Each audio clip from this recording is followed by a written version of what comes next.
Voilà 15 ans que les statuts et règlements intérieurs de l'association sportive Stade Mandier n'ont pas été revus.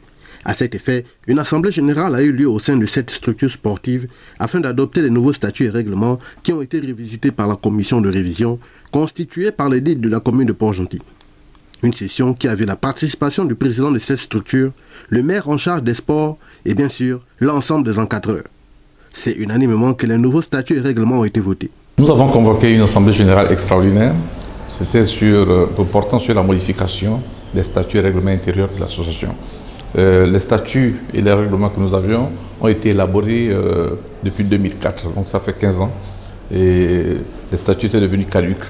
Donc il était question de revoir les statuts, les règlements pour coller par rapport à la situation actuelle du sport. Bon, il était question pour nous aujourd'hui de toucher quelques articles dans le fond et la forme et puis une manière de dépolitiser peut-être l'association, c'est un peu la vision de la politique du maire central, M. Gabriel Ntchango, qui a tenu à ce qu'on dépolitise, essayer de remettre le sport aux sportifs, de chercher des encadreurs de façon à faire revivre les différentes disciplines.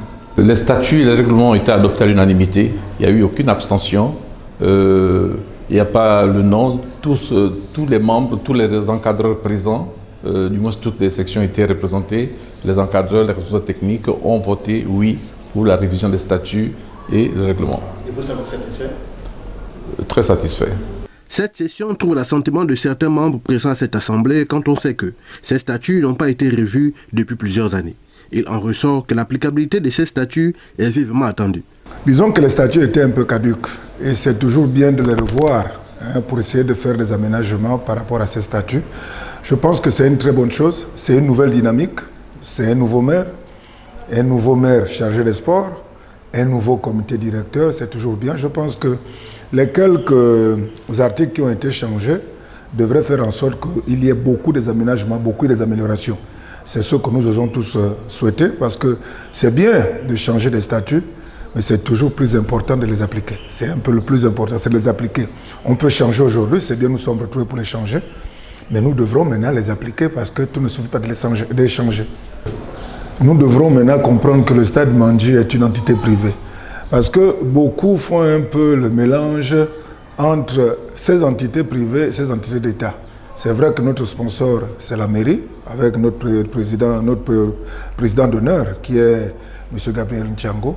Mais comme vous le voyez, il y a beaucoup de clubs, par exemple, qui attendent toujours que l'État donne de l'argent pour que vous commenciez des saisons.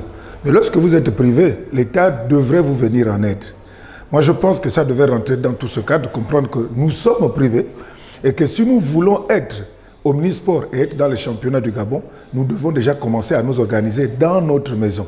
Notre maison, c'est notre sponsor qui est représenté par le maire Gabriel Ntchango, notre comité directeur qui est représenté par Jean-Jacques Igamba.